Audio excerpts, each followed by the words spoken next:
O metodă de gestionare a urșilor care provoacă în mod repetat pagube sau a celor care și-au pierdut frica de oameni, adică sunt habituați, este relocarea acestora.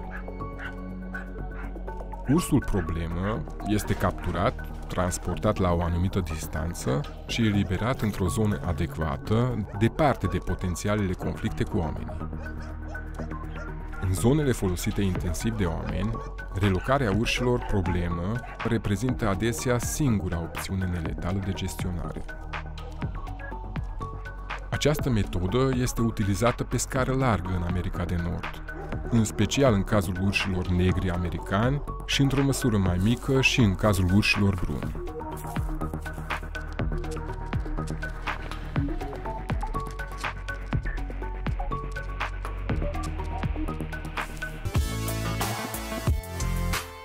Sovata. Orașul renumit pentru lacurile sale sărate este vizitat de sute de mii de turiști în fiecare an. De câteva săptămâni, turiștii observă în mod regulat un urs în zona stațiunii.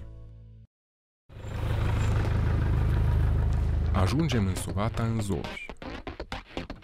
Pentru a spori șansele unei relocări reușite, se folosește condiționarea negativă, ceea ce înseamnă că individul capturat este supus unei experiențe neplăcute, încât în viitor să evite apropierea de oameni. Astfel, după capturare, îl pulverizăm cu spray de autoapărare urs. După aceea, anesteziem ursul pentru a putea reloca. În România, comparativ cu SUA, se fac puține relocări de urs. În perioada septembrie 2017, sfârșitul lunii iunie 2020, în România au fost relocați în total 33 de urși.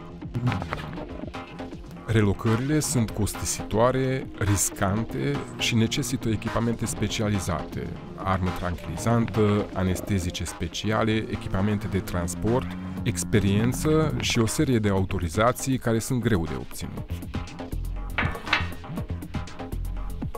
Începând cu 2011, grupul Milbus, în cooperare cu Vets for Wild și gestionat de fonduri cinegetice, au relocat un număr de 5 urși, 4 masculi subadulți și o femelă tânără, care prezentau diverse graduri de habituare. Am reușit să monitorizăm 2 din cei 5 urși relocați cu ajutorul unor zgări GPS. Ambele animale au prezentat un comportament satisfăcător în urma relocărilor, menținând o distanță sănătoasă față de așezările și activitățile umane pe tot parcursul perioadei de monitorizare. Înainte de relocarea unui urs, ar trebui luați în considerare diversi factori, inclusiv vârsta și sexul animalului, gradul de habituare al acestuia, tipul comportamentului conflictual și selectarea locului de eliberare. Relocările funcționează cel mai bine în cazul urșilor masculi subadulți, cu vârsta între 2 și 4 ani. Acești urși se adaptează cu ușurință la noua locație sau se dispersează după relocare, deoarece majoritatea nu au încă un home range stabil la care să revină.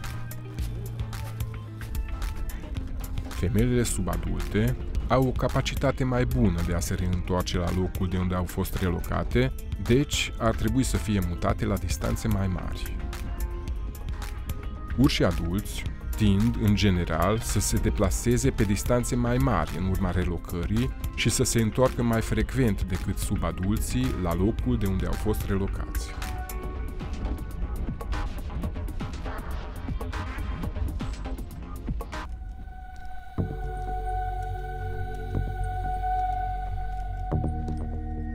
Cu cât mai habituat este un urs, cu atât cresc șansele ca după relocare să își reia comportamentul problematic, fie după întoarcerea la locul de unde a fost relocat, fie într-un nou loc.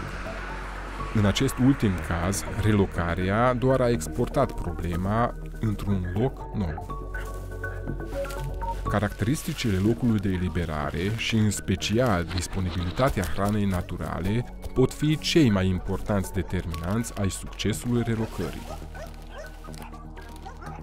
Mutarea urșilor pe distanțe mai mari și peste bariere geografice, cum ar fi lanțurile muntoase sau lacurile, poate minimiza șansa ca aceștia să se reîntoarcă la locurile de capturare. Relocarea în sine nu rezolvă definitiv conflictele om-urs și nu abordează cauzele habituării urșilor.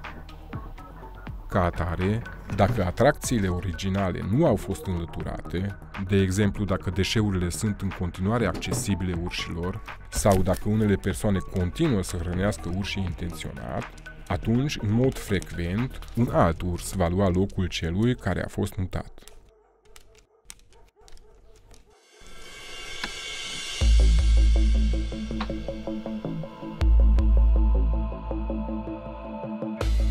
Trezirea din anestezie poate dura chiar și câteva ore.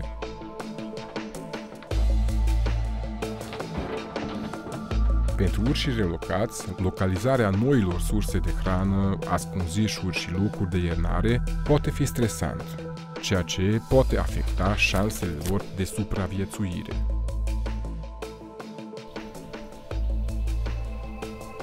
Plasarea unui urs într-un habitat folosit de alți urși poate duce la concurență și la conflicte ce pot rezulta în vătămarea sau chiar moartea ursului mai puțin dominant. Deși eficacitatea relocărilor este deseori pusă sub semnul întrebării, metoda reprezintă un instrument de management viabil. Pe baza experienței nord-americane, există o șansă rezonabilă ca relocarea urșilor să producă rezultatele dorite. În peste 50% dintre cazuri, comportamentul problematic poate fi înlăturat fără uciderea animalului, chiar și atunci când urșii sunt mutați în locuri nu atât de îndepărtate sau izolate. Mai mult, percepția publică a relocării poate fi mai pozitivă decât în cazul uciderii imediate a urșilor problemă.